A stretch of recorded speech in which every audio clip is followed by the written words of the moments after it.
Where did the universities come from? All different sources. In fact, they come from, on the one hand, some of the universities, some of the cathedral schools.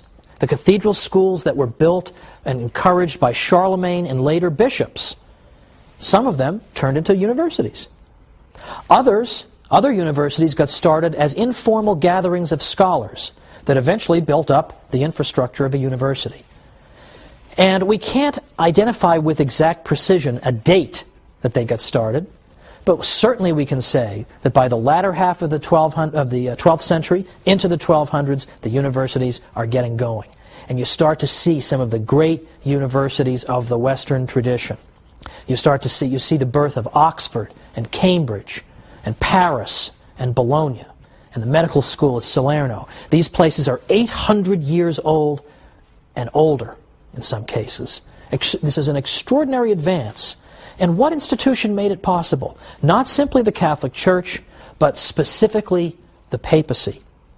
Henri Daniel Rops was a French historian in the 20th century who said, thanks to the repeated intervention of the papacy, higher education was enabled to extend its boundaries. The Church, in fact, was the matrix that produced the university, the nest whence it took flight. The popes, for example, chartered more universities than anybody else in Europe. But they did more than that. They didn't just establish universities. They fostered and protected them. They extended all kinds of benefits to universities that made it possible for them to function and survive and indeed to flourish. Sometimes, I'll just say this before we go to our break, we who live in a university town, I live in a university town, I'm not going to tell you, I don't want to hurt any feelings, but we sometimes love the money the students bring to the town, but we can't stand the students because they're so rowdy and noisy. That happened in the Middle Ages too, and the popes protected the students from sometimes the abuse of the townsmen.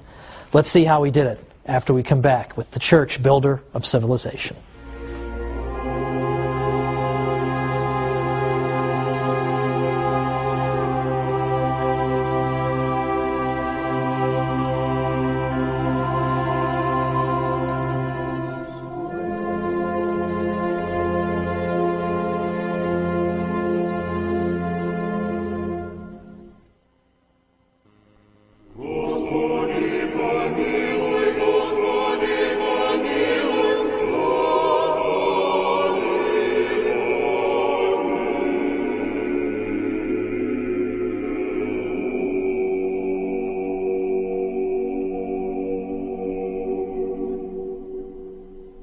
Welcome back to the Catholic Church, builder of civilization. I'm Thomas Woods.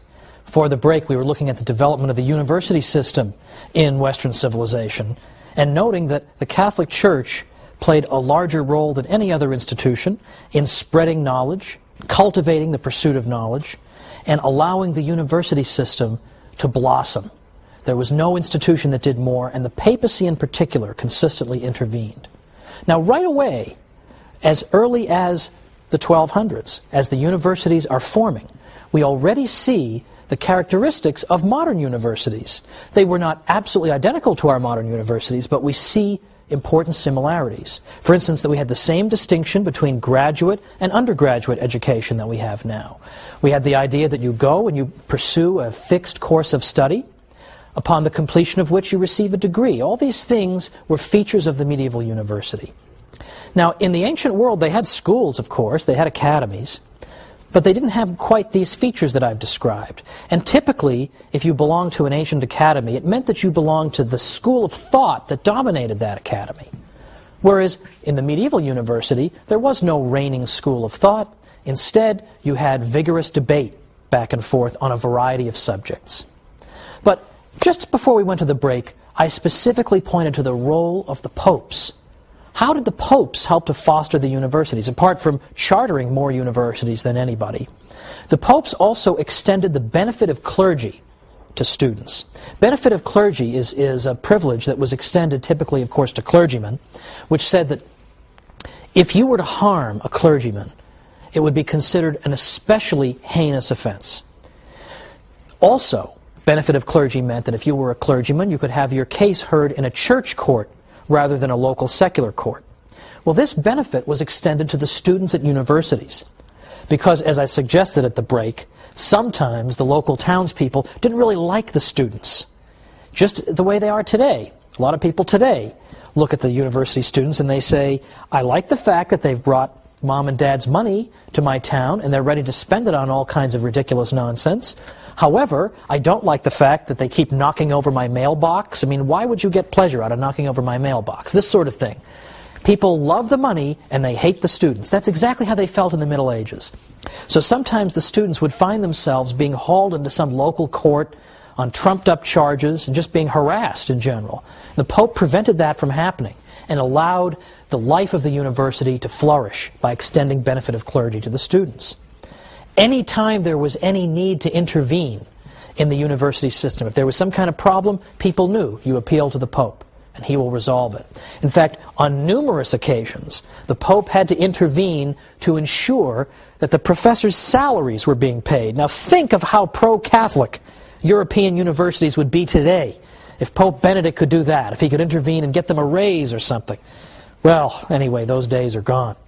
However, it is important to recognize that among the universities that were chartered by the Pope, there was something called, in Latin, and I'm using the church pronunciation, ius ubique docendi, which literally means the right of teaching everywhere.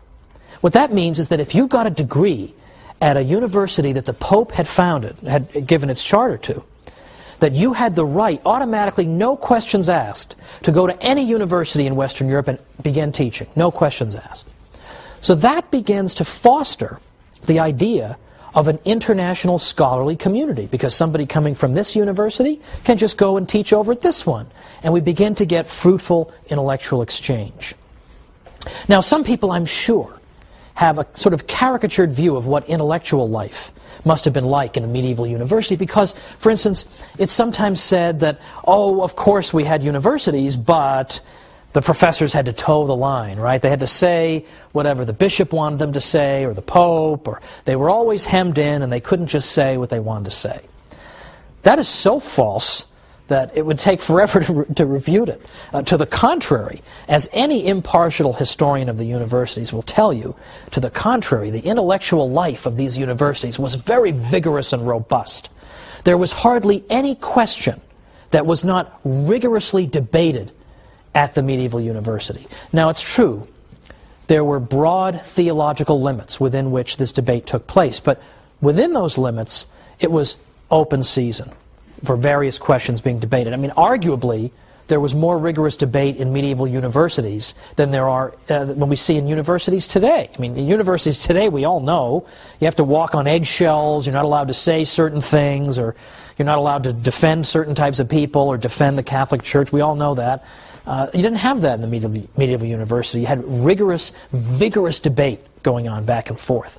In fact, what you would see in the afternoons after the professors would give their morning lectures was that a professor would get up before the entire assembled university community and he would do something called determine a question. That is to say, some controversial question would be debated by skilled debaters on both sides of that matter. And they would both make the strongest cases they could for their own positions. And then it would be up to the professor to step forward and synthesize everything that had just been heard and put it all together and resolve it, come to a solution on the basis of this rigorous debate. That was called determining a question, and that took place in the afternoons. Now, I would like to see a modern university try something like that, but you won't see it because the professors are all tenured and they want to just sit in their offices and type entries on their blogs, so they're not going to want to do that. But that was what the university system was like, and if you wanted to get a degree in a medieval university, you had to do that too. You as a student had to stand up there in front of the whole university community and determine a question. That's hard. That's difficult.